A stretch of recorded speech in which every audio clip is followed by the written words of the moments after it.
Hello everybody, thank you so much for watching. Today I have the February Zakka kit unboxing. It arrived yesterday and I was finally able to pick it up today, and I am opening it for the first time with you guys. All I did was just cut open the tape, and I will be showing you at the same time as I see everything. So the theme this time around is a February theme of vintage. So it's Japanese vintage items that are supposed to be in the box. I haven't really looked at too many pictures on Instagram or anything like that. I've only seen a couple of things that they have posted, but I haven't really searched very much because I wanted to be surprised. So the card on the top always gives you a little of information on each item. On the back, these are the items that are inside of the box this time around. And it is wrapped up in a beautiful piece of paper and a little tiny piece of a Klasiki Kokeshi doll washi tape. I actually own that exact washi, so I already knew about it when I opened the box. I was like, oh, the one I have, it's so cute. I picked it up at the Paper Seahorse, a local stationery store. And I'm peeling it gently because I want to save that little piece to put on my traveler's notebook. Alright, so as you can see, there's some beautiful goodies in there. Right away, I see the washi tape. This is a Shinzi Kato, I believe that's how you pronounce it, washi tape. It's a retro design, very like 50s retro color scheme and imagery. One thing I did not necessarily like about this washi was when I went to use it, I noticed that it was kind of unevenly placed on the roll. So if you hold it, you're going to see me grab it and kind of try to squeeze it down because it feels like half of it is sticking out on the bottom. And it doesn't really have really good sticky glue because it does not stay on the paper. So I actually had to use glue to, I don't know if this is an old washi tape or if the brand is just known for like less sticky tape, but it wasn't as great as other brands I've tried.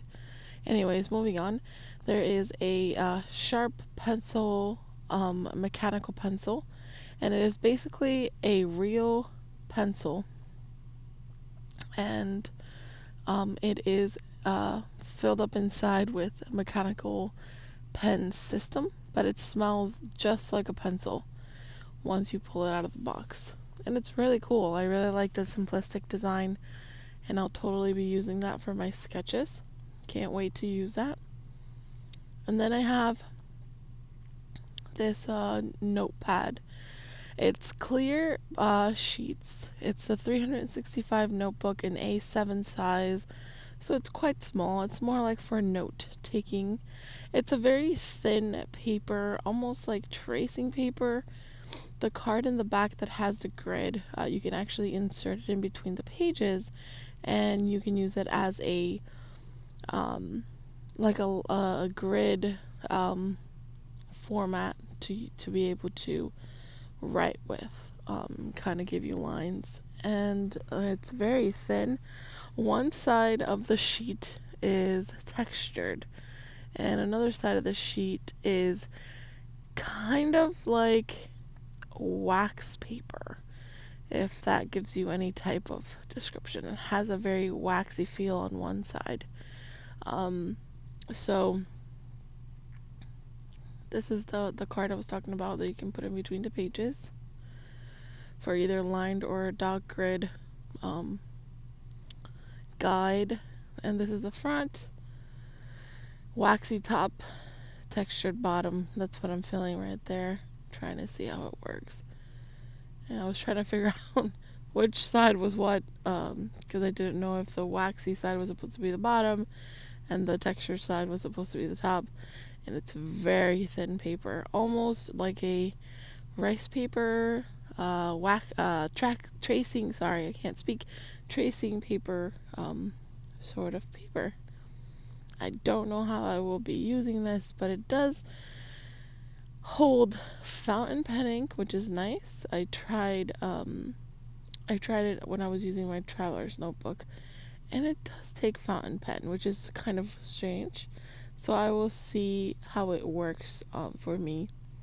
I might use it as tracing paper for my stamping.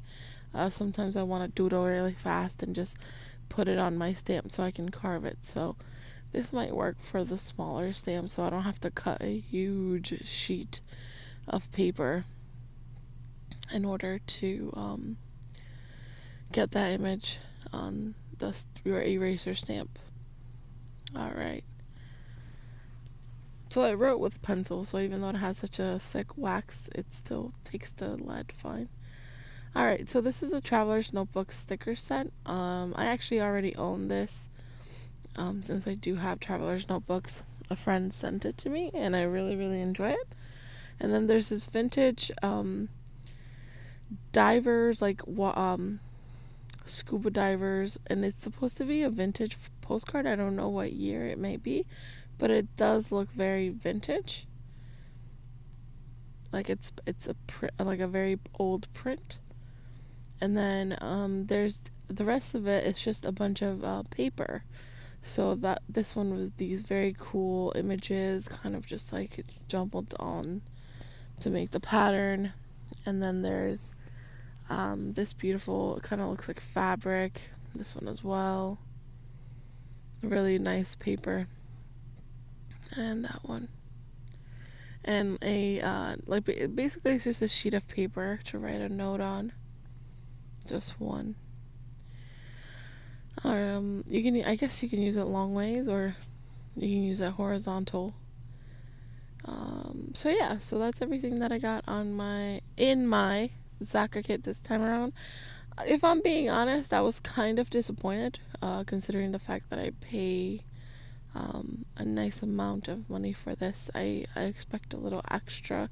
It seemed like it was all just paper, so I mean, I appreciated the notebook and the pencil, but I didn't really think it was worth it. I got 4 sheets of paper, literally one piece of letter writing paper, one postcard, stickers that I already owned, and a notebook that is like a sticky notepad without sticky, and a washi that doesn't stick. So I'm not necessarily happy with this month. I really hope that next month it's a better box, because I'm quite disappointed this time around, if I'm being completely and totally honest with you guys. But anyways, thank you so much for watching, and have a good day. Bye.